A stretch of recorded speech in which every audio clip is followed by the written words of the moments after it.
Yo, yo, yo, yo, yo, yo, yo. Yun.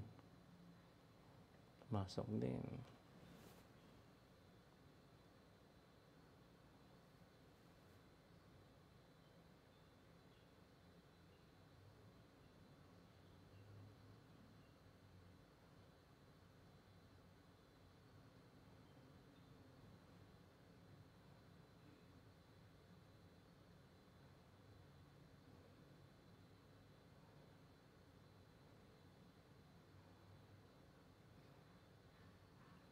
Hello, hello, hello.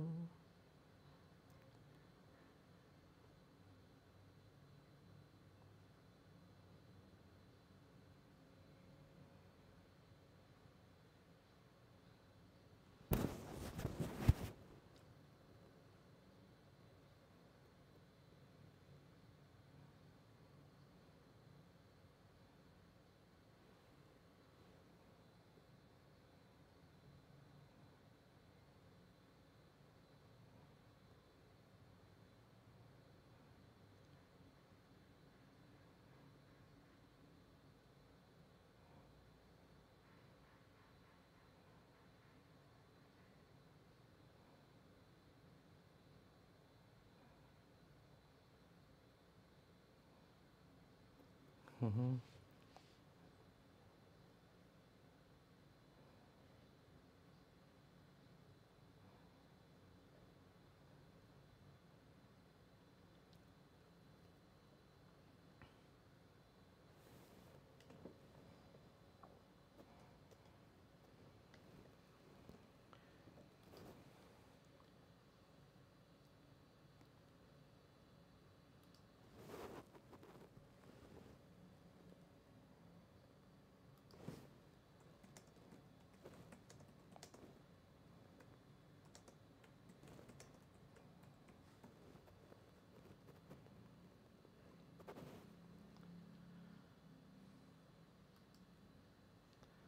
Okay, okay. Peace no good. Paxet bunong. Pace bene. Ave Maria po. Ito po si Father John Nathan Maria Magma. Okay? Isa pong Conventual Franciscan and MI o Melissa Immaculata. And tayo po ngayon ay magla-live streaming po, no? Para sa MI Mara information natin. First part po to, first part. And actually, meron na tayong ginawa, but because of public clamor sa mga hindi po naka-attend, so gagawin natin itong series ng part 1 and 2, yan, and the rest, para sa benefit nating lahat, no? And medyo na-delay tayong konti kasi internet issue po, mahina po ang ating internet. So, 2 hours tayo nag-set up. Anyway, so, pag-usapan po natin ngayon mga kapatid about this particular more information. Makita natin dito, teka, mali ang aking ano, di ako naka-mirror. Ayan. Sa ating pong 6 parts ng preparation ng consecration to Mary, no? MI movement po yan. Hindi lang po exclusive sa MI movement, sa lahat po ng mga Katoliko. Ayan, for all the Catholics, no? Itong first part nito. So, sa mga kapatid natin gusto maging part ng MI, ibang mga, kasi we are preparing for Marian consecration for the forthcoming celebration ni si Maximil Mary Colbe, no? For your information. And this coming days din po, hinahanda natin yan for that preparation. So, meron po itong 6 parts ng preparation natin ng MI, no? Ito'y open to everybody, mga kapatid, no? So, just relax, no? And samahan nyo akong pagnilayan natin yung first part input natin sa Marian consecration for the total consecration to Mary. Okay? So, pakishare na lang itong video ito para sa benefit ng marami. Okay? So, pa-share na lang ha. Okay. Kasi, medyo problema natin ang ating internet. Kaya medyo tumagal. Okay. So, magsimula tayo. So, in the first part ng ating talk for today, this particular hour, balikan muna natin yung short information natin kay Saint Maximilian Mary Kolbe, no? Nasaan ba yun? Okay. Yan, okay. Last time kasi nabigay tayo ng last July 13, no? And dahil marami din pong gustong makarinig, ano ba yung pinag-usapan on this particular part ng 6 parts ng preparation, yung part 1 po, ibigay natin ngayon yan, no? So for the meantime, let's have the short information kung tulong tayo St. Maximilian Mary Kolbe and sa Militia of the Immaculata o Knights of the Immaculate o sa Tagalog ay Kawal ni Maria. Yan, okay? Unang-una, si St. Maximilian Kolbe was born in Poland in 1894 and at about the age of 10 had a vision of the Virgin Mary. She offered him a white crown and a red crown representing purity and martyrdom. Okay? Yung makita siya taas siya ngayon. He chose both a foreshadowing of his life of evangelical purity and sacrificial love. Okay? So, kagaya ng ordinaryong bata, si Maximilian, nung bata pa siya, medyo bibo yan, makulit. Sabi ng mama niya, ang unang po niyang pangalan ay Raymond. Yan, okay? For your information, bago po Maximilian kanyang pangalan, ang unang pangalan niya, secular name ay Raymond. Yung Maximilian po ay religious name po niya yan, okay? Bilang isang friar, conventual Franciscan, okay? So, edi sumunod naman siya. Pumunta siya sa simbahan. And then, nagdasal siya. Masunod rin si Raymond, no? And then, in a sudden, nagpakita sa kanya si Mama Mary. Yan, yung vision. And the Blessed Mother, the Immaculata, appeared to him, no? At sabi sa kanya, "Oy, Max, ikaw, Raymond, meron akong gift sa'yo. Okay? Anong gusto mo dito? May dalawang corona ako dito, pula and puti." Pula at puti. Yan. Right, white, and red. Yan. So, anong gusto mo dito sa dalawa? So, ginawa ni Raymond, no? Raymond, the boy Raymond. Sabi niya, gusto ko dalawa. Hindi niya pinili isa. No? Hindi niya pinili pula. Hindi pinili yung puti. No? Pinili niya parehas. Okay? Both. No? Okay? Both. The white crown and the red crown. Yan. So, sa unang banda, hindi pa niya alam kasi bata pa siya, pero it actually foreshadowing ng kanyang buhay of his evangelical purity and sacrificial love. Okay? And in 1910, no, i-google nyo na lang yan, yung kanyang other elements ng kanyang buhay, yung chronology ng kanyang buhay. Okay? Ito, in 1910, he joined the Conventual Franciscan Order or the OFM Conventual, okay? The Order of Friars Minor Conventual or the Conventual Franciscans. So he studied in Rome, okay, where on October 16, 1917, with 6 other young friars, he founded the Militia of the Immaculata, o tinatawag pong MI, no? Militia of the Immaculata, o the Knights of the Immaculate, o sa Tagalog ay Kawal ni Maria. Ayan, okay? Which is now an international public association of the faithful erected by the Holy See. So, itong movement na itong MI ay pontifical. Okay? Mayroon siyang mga mandato from the church.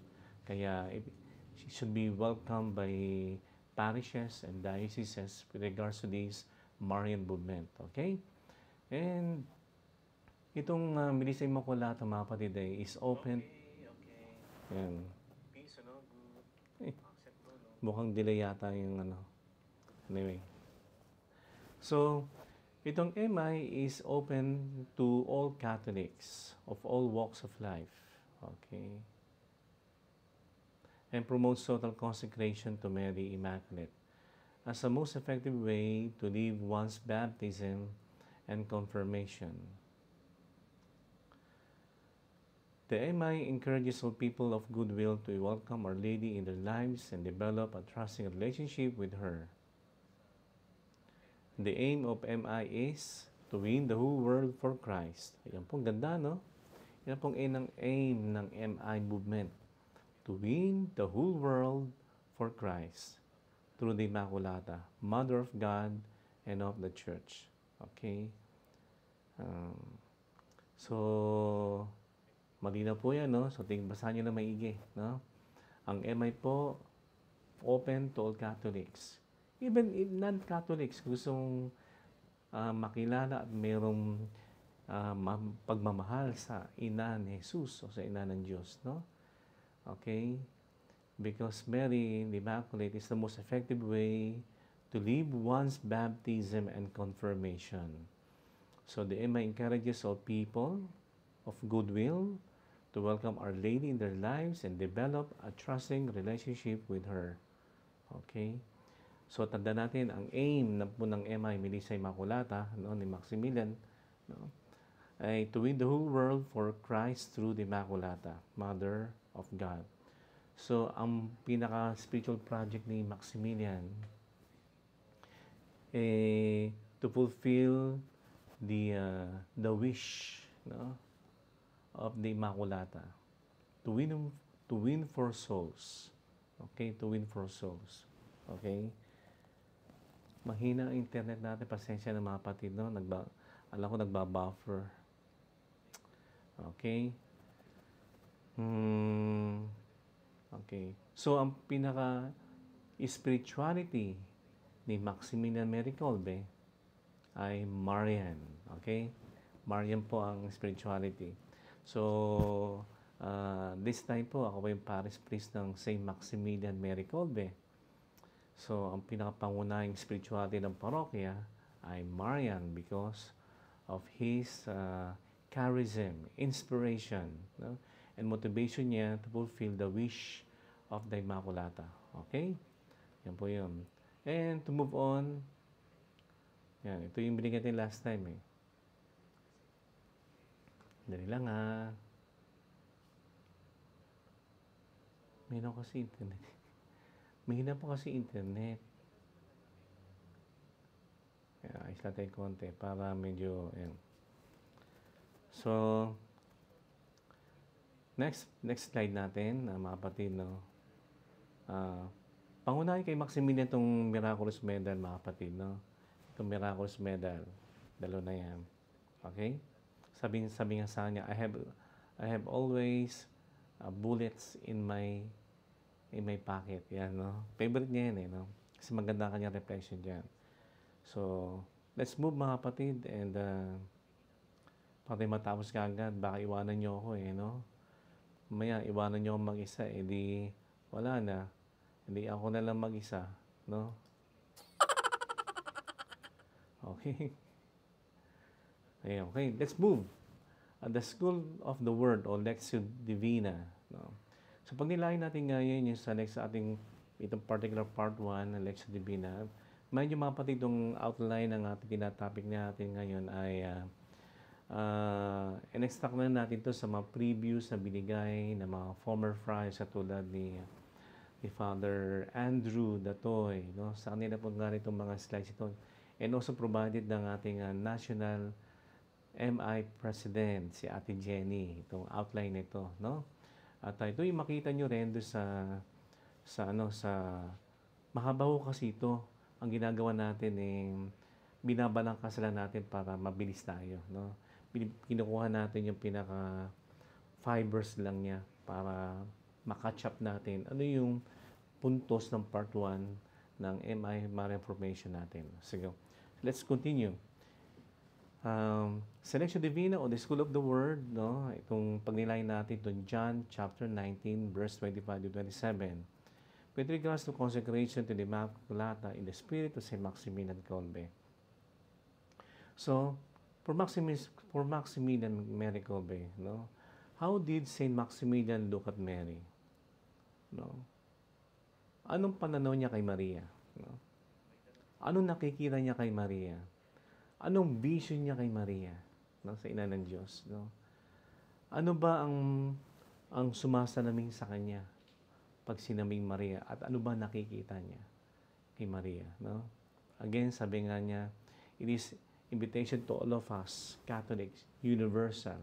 Pag sinabing Catholic, Katolikos, universal, okay? Yun po yun. And sabi niya, she is, isip niya, siya ay, contemplating John 19, okay? She is a gift, another gift. Yes, God the Father gave us the greatest gift of all. Sino yun? Jesus Christ, the beloved Son of the Father, to whom the Father well pleased. Yan, maalala niyo yan when Jesus was baptized sa River Jordan, when Jesus actually was transfigured sa Mount Tabor, doon sa tabi niya lumabas si Moses at si Elijah. And then yung boses nag-usap, no? This is my beloved Son, to whom I am well pleased. A gift to all of you. Makinig kayo sa Kanya. And for Maximilian, si Maria naman, no? Kung saan si Maria magandang kadahilan kung bakit nagkaroon ng Jesus manunubos, no, sa ating pong kasaysayan. Mary is another gift. Yet, matitingnan natin yan, considering the readings, no, from the writings of Saint Maximilian Mary Kolbe, sabi niya, who would dare to imagine, what could you have given me more, O God, after having offered yourself to me to become mine? Your heart, inflamed with love for me, suggested to you another gift. Yes, yet one more gift. Yan, parang kanta, no? There's one more gift, no? I ask of you, Lord. No? You ask us to become children if we wish to enter the heavenly kingdom. Okay? Ano yung another gift na yon? Makikita natin yung mga kapatid, no? So, you will know that a child needs a mother. Diba? Okay. Talagang from eternity, no? From eternity, plano na Diyos na maging tulad nating tao. At pagkaloob ang manunubos. Okay? Out of His unconditional love. Pero, ano yung proseso? In what particular process that great promise will undergo? Through another gift. Sabi dito, you will know that a child needs a mother. You yourself establish this law of love, your goodness, your mercy, therefore created for us a mother, the personification of your goodness and infinite love. Okay? From the cross, on Golgotha, you offered her to us and us to her. Okay? Wala doon sa writings ni Maximilian. Okay? 1145. Okay. Ano nakita ni Maximilian, no, kay Maria at the very foot of the cross as another gift? Bakit gift? Okay? Ano ba yung gift? By the way, mga kapatid, ano ba yung gift? Regalo. Yan, regalo. Ang gift, kailangan may nagbibigay. No? At hindi sapat na may nagbibigay ng gift. Di siya totally a gift. Kailangan may tumatanggap. Okay? May nagbibigay, may tumatanggap. At halimbawa, pag tayo ay tumatanggap ng gift, diba? Ano bang reaction natin? Wow, may gift ako, may gift. Yan, naku, ano kayo naman ito? Kakalugi mo pang ganyan. No? Si-shake mo siya. No? Ano kaya laman ng gift nito? Tapos, naka-wrap siya. Ang ganda ng wrapper, di ba? Ang ganda ng wrapper. Tapos yung wrapper ay mamahalin pa yan, no? At manghihinayang ka, no? Kasi sa ganda ng wrapper,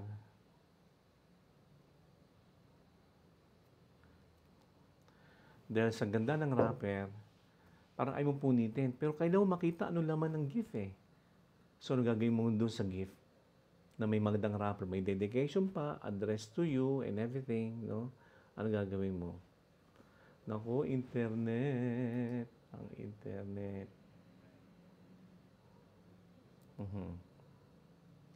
Ayan.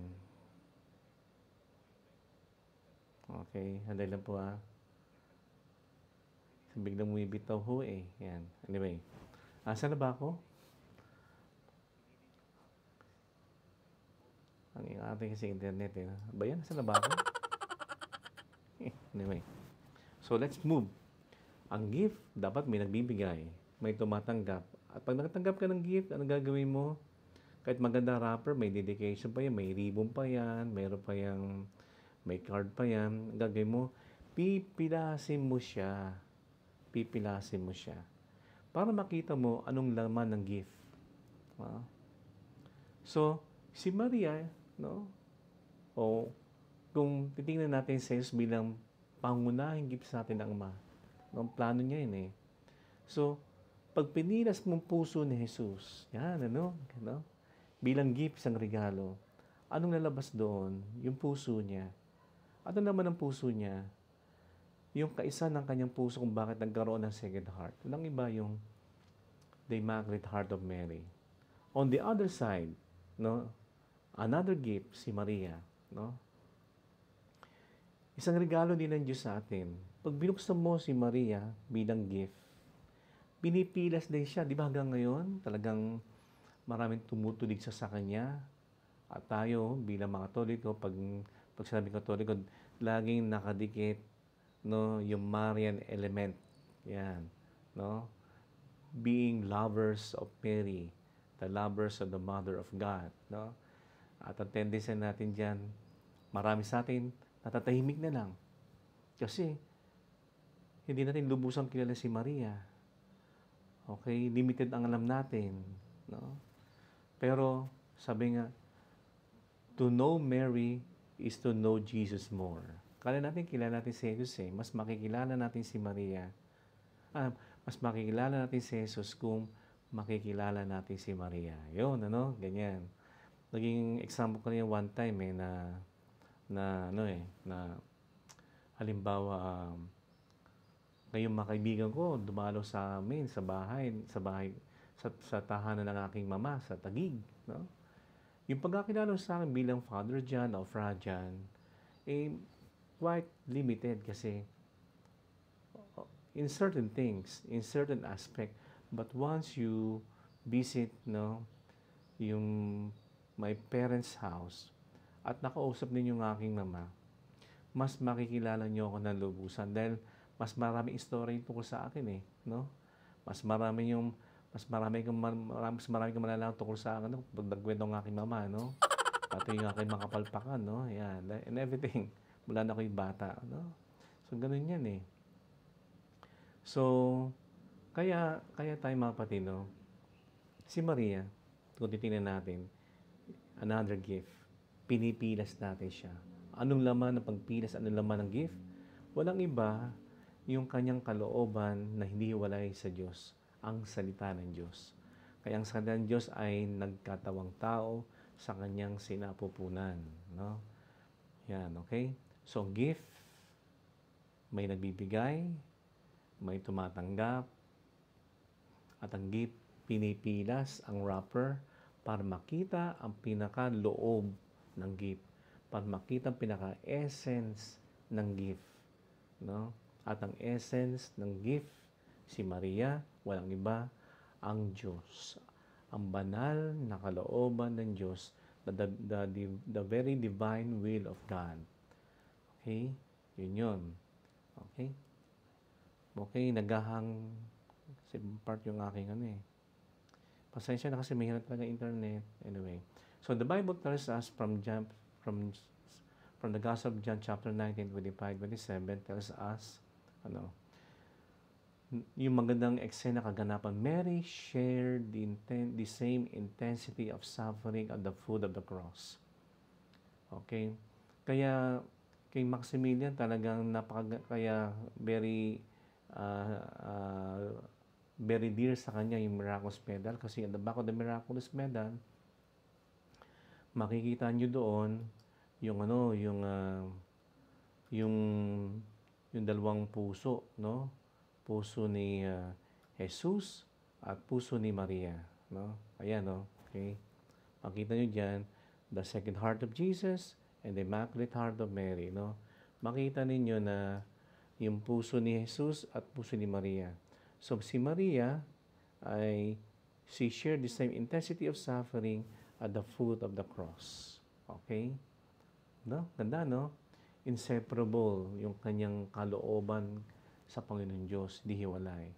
Kaya when Mary stood at the foot of the cross, she shared the same intensity of suffering, no? No? Sa kanyang anak, kay Jesus. Okay?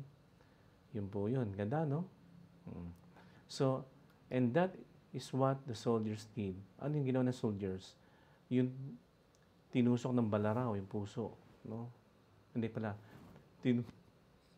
Through the use of the lance, no? Yung lance, no? Nabutasan ng tagliran ni Jesus. Yung puso niya, ganoon din nangyari kay Maria. So meanwhile, standing near the cross of Jesus were his mother and his mother's sister Mary, the wife of Clopas and Mary Magdalene. So, may magandang story dito no? Kasi di ba, andun si John. Mamaya, natin si John mamaya, pakita natin mamaya, magandang story no? Kasi saan dumulugar sa particular image sa miraculous medal na ito, si Saint John. Okay? Let's move na sa other slide. When Jesus saw his mother and the disciple whom he loved standing beside her, he said to his mother, "Woman, here is your son." When he said to the disciple, "Here is your mother," and from that hour, the disciple took her into his arm. Yung magandang story yung mga kapatid, no? Okay? Let me share with you. Kasi, itong si Saint John, no? Di ba yung mga alagad, after ng arrest ni Jesus, nagtakbuhan sila kasi natakot sila eh.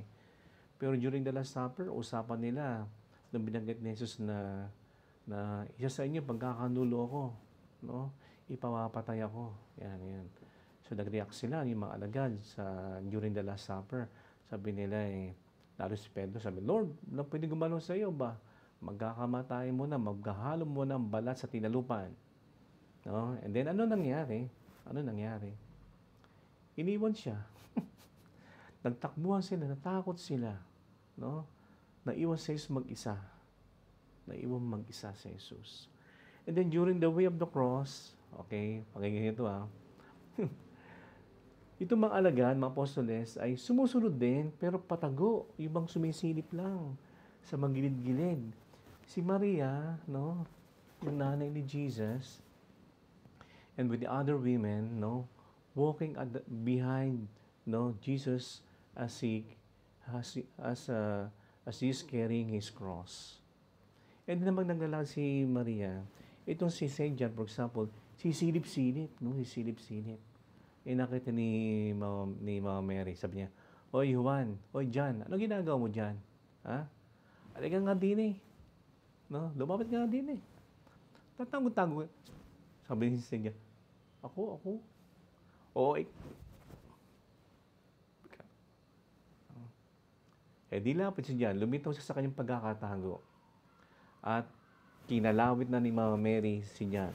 Oh, yan. Ayun, napasama siya doon sa paan ng krus. O, di ba? Minsan, si Maria, sa panahon tayo ay natatakot, naduduwag, no? Merong Maria na kakalawit sa atin para tumapang muli, lumaban, lumakas ang loob, para harapin natin yung masasalimuot na sitwasyon ng ating buhay, pasanin ng ating krus, yakapin yan, gaya ng ginawa ni Jesus. Ayan, no? Through the help of Mary. Ganun ang nagagawa ni Mama Mary, no, sa ating mga duwag, natatakot, no? Kagaya ni Juan. Pero, di ba, mapapasama tayo doon sa banal na plano ng Diyos. Yeah. So, nandun si Juan, sabi ni Maria, sabi ni Jesus na, "Woman, here is your son." And sinabi kay John, "Here is your mother." So, at that very point, itong disipulong ito, he took Mary, no, into his own home. Okay? At dito, pinapakita na si Maria ay naging regalo din. Okay? Ano bang sitwasyon? Ano bang context? Kasi Biro mo, wala nang balo na si Maria, balo na. No? Widow na siya. And yet, mamatay pa kanyang anak. Alam ni Jesus yun eh. No? Alam ni Jesus, di ba naalala yung sa ibang part ng gospel na may nasalubong si Jesus na isang nanay, no? Tagamang nagpis kasi namatay ang kanyang anak. Balo na rin yun at tapos namatay pa kanyang anak. No? Sabi niya, nahabag si Jesus. No? Kaya ginawa ni Jesus, binuhan niya yun. No? Kasi nakikinita niya ang kanyang sarili sa nalalapit na panahon. Kaya during this time, dinahiya niya na mawala ng makakasama si Maria na kanyang ina. Sabi niya, here is your mother. Okay? Pinagkatiwala niya kay John the Beloved ang kanyang ina. Okay? Ganun po yun. And to continue mga kapatid, no? Very solid tong context nito eh, no? About the culmination of the life of Christ is actually the fulfillment of our salvation, the gift of His Son, the gift of His life, the gift of the Mother. And entrusting, no, is a great value. Okay? Yun po yun eh. No? So, at verse 30 ng chapter 19, when Jesus had taken the wine, He said, it is finished, and bowing His head, He handed over His spirit. So, nung naibigay niya ang gift, okay, yung gift sa atin, gift ni Jesus, sabi niya, it is finished. Ay, salamat. No? Sabi niya, may isasakaw to para ko na rin. Okay? And with that, sabi niya, the gift of the mother is part of what Jesus was to accomplish. Okay? The gift of a mother. Okay? So, at verse 25, the mother of Jesus and His mother, no? Makita natin the profound image of Mary at the foot of the cross, no? Makita natin the profound cooperation of a creature, no, in the person of Mary to His Creator, who offered Himself in His poverty, in humility, no, unconditionally, out of His love for us, to redeem us. Ganyan kaganda mga kapatid, no? Ayos ko na konti, yan. Okay. So, ganun mga kapatid, no? The verse 26, 27, detection scheme. Jesus He says, look, reveals His mission, no? Mother of the disciple. Tandaan din na si Maria hindi na natapos sa kanyang bokasyon bilang ina ng Diyos nung panahon ng Annunciation o the mystery of the Incarnation. Nagpatuloy po ito ang kanyang bokasyon bilang ina at ina nating lahat at the very foot of the cross. Ang continuation niya, not enough to be the mother of Jesus, no? The Word made flesh, but the mother of Jesus, no? The body of Christ, the church, na isisilang mula sa puso ni Jesus. No? Tanda natin, di ba, nagkaroon in the mystery of the Incarnation, through the epectasis, through the power of the Holy Spirit, the Word made flesh and impregnated in the womb of Mary. So tayo din, no, isa revelation din that at the very foot of the cross, ang simbahan din ay isinilang mula sa nabutas na tagiliran ni Jesus. At ang tubig at dugo ay sumirit. Okay?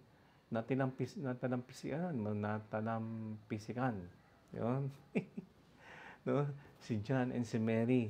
Because both of them, okay, tanda natin, si Mary din, kailangan din niya ng manunubos. At ginawa ng Diyos yun. No? From eternity. Kaya, tinalaga siya ng Diyos bilang ina ng Diyos na maging ina ng manunubos. So, sa unang banda, tinubos na si Maria, unang banda, sa pagkakasala at di mambahiran ng kasalanang orihinal. Ayan yun. Okay. Ibang topic na rin yun. No? Immaculate Conception. So, Who is the beloved disciple, mga kapatid? Sino yon?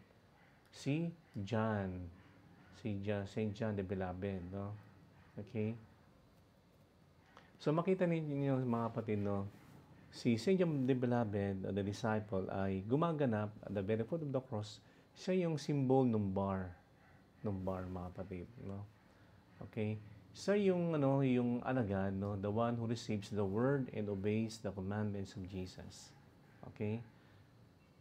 So, yung bar, representing John the Beloved, and also represents us, tayo, mga anak ng Diyos sa pamamagitan ng ating pagkakabinyag at mga anak ng Diyos na nakikinig at sumusunod sa batas ni Jesus, sa kanyang habilin. Okay? The commandment of love. Okay? The one who loves as He loved. So, makita natin yan, mga kapatid. So, we too can be that beloved disciple, mga kapatid. Tayo lahat yan. We can be a beloved disciple. Okay? Not only John the Beloved, but tayo din, we become a beloved of God kung tayo ay susunod sa kanyang banal na kalooban. Okay? And also, did Jesus give His mother to us also? Yes. Did Jesus give His mother to us also? Yes. At tayo din, kailangan din tayong parang Jesus na for 9 months in the womb of Mary was formed. Tapos isinilang ang Jesus ang manunubos sa mundo. Tayo din, no? Kailangan ma-impregnate din tayo sa sinapupunan ni Maria, ma-form, mahubog. Para isilang muli sa mundo para bilang mga Kristo, no? Sa mundo. Liwanag ng sanlibutan. Okay? Yun po yun. Hindi lang po yan na iiwan kay Saint John the Beloved, but tayo din mga kapatid, ay dapat magpahubog sa sinapupunan ni Maria. Kaya ang simbahan din, no, ay hinuhubog, no, sa pamamagitan ng magandang halimbawa at panalangin, gabay, intercession ni Maria bilang par excellence sa tagapakinig, no, sa salita ng Diyos. Okay? Sinabuhay niya at hindi hiniwalay, no, ang kanyang banal na kalooban sa banal na kalooban ng Diyos. Okay? And from that hour, Mary become our mother too. Okay? Yung sinabi ni Jesus na sa kay nanay, behold thy son. Parang sinasabi niya, oh, kayo tao. Okay? Imahin ko. Created in my image and likeness. Ito ang aking ina. Okay? At maging ina ninyo. Okay? Ano ba ginagawa ng nanay? Ayan, tagagabay, di ba? Tagaturo. Tagapangalaga. Okay? Taga-akay. Okay? At yumayakap sa bawat anak na kanyang minamahal. Ganun po yun, no? Ganun po yun. So, Mary's motherhood, which began at the Annunciation, assumes at Calvary a universal dimension. Kaya sabi natin kanina, parang Marian inclusion po yan, no? From the Annunciation to Calvary, no? From Nazareth to Calvary of Golgotha, okay? From Mary, no? Nung tinanggap niya bukasyon bilang ina ng Diyos, patungo doon sa pagiging ina ng sanlibutan, ina ng simbahan, okay? Okay? Ina ng manunubos at ina nating lahat. Okay, yan po yung motherhood niya. Hindi lang po naiiwan sa pagiging ina ng Diyos, Theotokos, tinanggap niya sa unang banda, at nagkaroon ng profound fulfillment nung tinanggap niya yung bukasyon na yan sa paanan ng krus. Okay? So what is this telling us on our consecration to Mary, mga kapatid? This is consecration to Mary, welcoming what? Welcoming the gift of Christ. Sino yun? Si Maria. No? Welcoming Mary into our lives as a gift. Biyaya sa atin ni Jesus kasi nakabayubay sa krus. Nagbigay pa rin siya ng gift. Okay? Sino? Ang kanyang ina. So, St. John Paul says, no? St. John Paul II says, no? Sabi niya dito, it means accepting like John.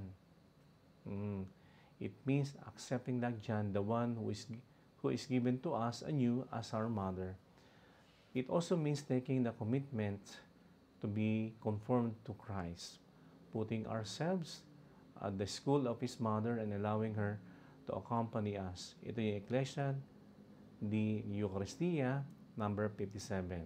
So, conforming to Christ. So, if we wanted to be conformed in Christ, ang the best na mentor natin, si Maria. Okay? The Immaculata. Another passage taken from Matthew 1:20. Okay? Yung sa Annunciation po yan, Even to Joseph, sabi niya, Joseph, do not be afraid to take Mary. Yan, okay? Malala niya kasi nga natatakot din siya, naguguluhan siya. Salamat sa Diyos, to the rescue, dumating si Gabriel at sa vision, sa panaginip, inassist niya si Joseph na, Hoy Jose, huwag kang matakot na akuin si Maria. Yan. Sapagkat siya ang ina ng manunubos. Ayun, okay? So, do not afraid to take Mary, your wife. Yung sabi niya, into your home. Yan kay Joseph. For it is through the Holy Spirit that this child has been conceived in her. Matthew 1:20. So, what will happen if we receive Mary as our mother? Ano ba pwede mangyari pag tinanggap natin si Maria bilang ating ina? Ano pwede mangyari po mga kapatid? She will bear a son, said to the angel, to Joseph, the spiritual mother of Mary, to give birth to Jesus within us, to form Jesus in us. Anong pwede mangyari pag tinanggap natin si Maria? Tayo ay, isisilang din parang Jesus sa kanyang sinapupunan, To give birth to Jesus within us, to form Jesus in us. Okay? Yung pagtanggap kay Maria. Sabi nga, ang pagtanggap kay Maria ay puto sa kaganapan ng pagtanggap kay Jesus. Parang kung titingnan natin, to know Jesus is to know Mary. And to know Mary is to know Jesus more. Yun, So how will she do it? As St. John Paul II said, papaano?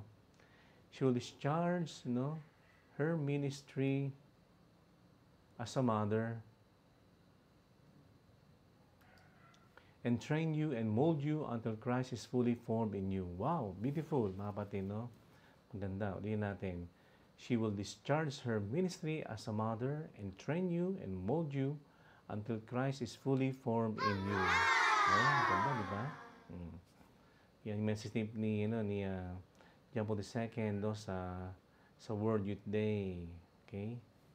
And also, for Maximilian, living out our consecration must be aware of this. We must be aware of this. Ano yun, mga kapatid? Consecration, Mother of Mary. In Mary's womb, our soul must be reborn. Ayan, In Mary's womb, our soul must be reborn. May parallel po yan, Doon tayo bininyagan, isinilang muli tayo bilang nilikha ng Diyos.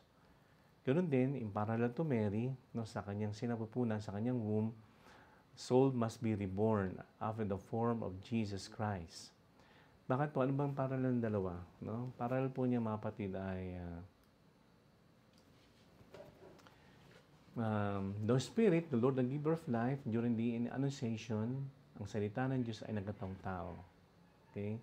Ganoon din sa tubig at Espiritu ng sakramento ng binyag, tayo isinisilang muli bilang mga anak ng Diyos. Ayan. Okay? So she is bound to fill the soul with the milk of her grace. Raise it as lovingly as she nourished, looked after, and raised Jesus. At her need, the soul must learn to know and love Jesus. From her heart, it must draw love toward Him, or even love Him with her heart and become like Him through love. Yun. So mahuhubog tayo, huhubugin tayo ni Maria para bagong Kristo, to conform to Christ. To conform to the very image and likeness of God. Okay? Which is sa pamamagitan ni Jesus, in Jesus. Okay? So yung mga kapatid, parang bagong Kristo sa napupunan ni Maria. Okay? Kagaya ni Jesus, na salita ng Diyos, na nagatang tao sa kanyang sinapupunan. Okay? So, next nating slide.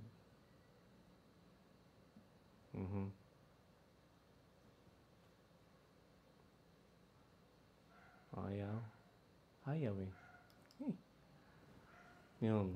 So, that is why the goal of the MI is, ano,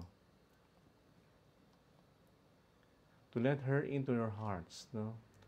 Yung hihimukin natin ating mga kapatid na matanggap si Maria. Not in a very scrupulous way, but with true devotion. Ayan, no? With true devotion. Minsan binigay ko na yun, false devotion to Mary and true devotion to Mary. So, by letting her into our hearts, to bring her into being within all hearts, that being entering those hearts and taking most perfect possession of them, she may there give birth to the sweet Jesus, God, and there raise him to perfect age.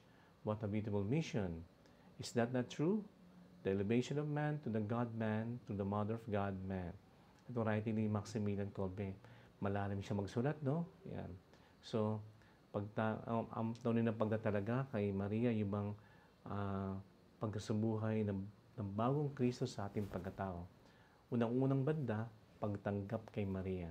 Kasi, yun ang ginawa ng Panginoon Diyos, no? Yung pagtanggap sa pagkakalikha kay Maria para italaga siya from eternity na maging ina ng Diyos pagsapit ng tamang panahon, no? Yun po yun. Okay? Ganda, no? So, ano po ang ating responsibility, no? Bilang mga Bilisay Immaculato, MI, no? At Marian, hindi na po sa mga yan. Ano po, no? To win, ano ba yun? To win the entire world for the Immaculata and through her for the most Sacred Heart of Jesus. To win, no? Mapagbawian natin, no? Na ang buong mundo ay maitalaga kay Maria. At sa pamamagitan niya, no? Mahubog sa puso ni Jesus. Ayan. Dahil ang puso ni Maria na kalis-linisan, na ibig sabihin ay tapat, obedient. Yan, sa kalooban ng Diyos. Okay?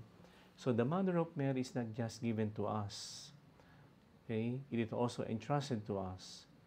Having experienced her motherhood today, we can become her collaborators. Okay? The experience of the Mother of Mary of daily life. Okay? To experience the motherhood of Mary in our daily life. No? What is the role of Mary in our personal history of salvation, especially as a baptized person? Tagahubog. Yan, di ba? Di ba pag mayroong mga binibinyagan, sinasabi, magulang, ninot ninang, kayo ay mayroong moral obligation, hubugin sa pananampalataya ang inyong pabibinyagan. So, doon si Maria din, no? So, yung para sa baptism, kasi baptism regenerates Christians o Christianity. On the part of Mary, no? Mary regenerates to the power of the Holy Spirit Christians, no? Formed and conformed to Jesus. Ayan, no? So, I'm readily available to become collaborator of her maternal mission.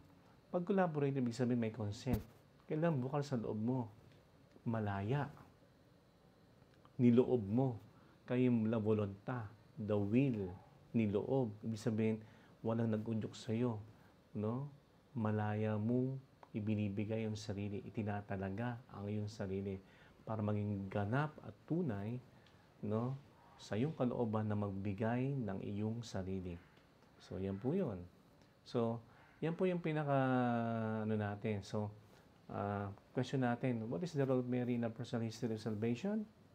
As a baptized person, yung magpahubog kay Maria. No? To allowing ourselves with our consent na magtalaga kay Maria. Okay? Yun po yun. And tandaan natin na pag sinabi natin consecration ng pagtatalaga, tandaan po natin, before we end, na ang Diyos, ang unang nagtalaga, no, kay Maria, from eternity. Si Maria, pinili ng Diyos. May kayo sa mga Franciscan tinatawag na preventive redemption. Sa unang banda, in-exempt na si Maria sa pagkakasala sa banal na plano ng Diyos kung saan ang salita ng Diyos ay magkakatawang tao. So doon pa lang makikita na natin na itinalaga na ng Diyos 'yon, no? Ngayon sabi ng iba, bakit gano'n? Ba't si Maria si Maria ang itinalaga at in-exempt sa original sin? Bakit? Wala bang laya ang Diyos na gawin niya 'yun? Eh, Diyos siya, eh. Walang sino man pwedeng mag-udyok sa Kanya, sa Kanyang banal na kalooban, no? Gano'n po 'yun. So malaya na ginawa ng Diyos 'yun na piliin, ituring, at italaga si Maria para maging ina ng Diyos. Kung ang Diyos nga nagtalaga ng kanyang sarili in Jesus, the Word made flesh, para maging ina ng Diyos, sino pa kaya tayo mga makasalanan na hindi magtalaga, no, kay Maria? Okay? Okay, mga kapatid? Kung maalala ninyo minsan na nung nagpipreach si Jesus, sabi niya, may sumigaw na ari sa likod. May naghintay po sa iyo sa likod, no? Yung nanay ninyo, tsaka mga kapatid ninyo. Yan. Sino ang aking ina? Sabi ni Jesus. Sino ang aking mga kapatid? No? Sila yung tumutupad sa kalooban ng Ama. O. Kaya nagkaroon ng Kristo. Dahil merong Maria na siyang unang tumugon sa kalooban ng Ama. Hindi niya hiniwalay ang kanyang kalooban sa kalooban ng Ama. Kaya ang kalooban ng Ama na mayakap tayo ay nagkaroon ng kagampanan kung saan ang Banal Espiritu, nung sabi ni Mary ay, "Yes, Lord, no? I come to do your will, no? Let it be done to me according to your will." Dumugo pa ang Espiritong Banal, no? With the consent of Mary, kasi yes yun, eh, no? Because of her faith. At ang salita ng Diyos, the Word of God, na impregnated sa kanyang sinapupunan. So, una ang Diyos nagtalaga, totally, without partiality. Tayo pa kaya? Kaya magtalaga na tayo kay Maria, no? Total consecration sa Kanya. At hindi kayo magsisisi. So, mga kapatid, that's the end ng ating part 1, okay? So, abangan natin yung part 2, okay? And that's for today. So, let us pray. Hail Mary, full of grace, the Lord is with you. Blessed are you among women, and blessed is the fruit of your womb, Jesus. Holy Mary, Mother of God, pray for us sinners, now and at the hour of our death. Amen. Saint Maximilian Mary Kolbe, pray for us. Glory to the Father, to the Son, and to the Holy Spirit, as it was in the beginning, is now, and will be forever. Amen. Bye po. Ciao, ciao. Ave Maria, Pace Bene, Pax et Bonum.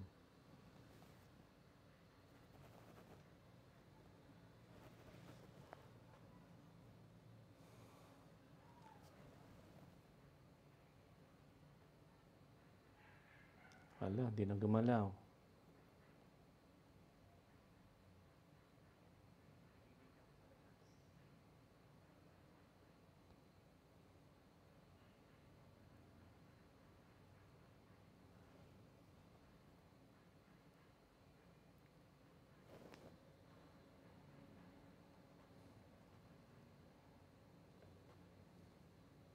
Di na gumalaw.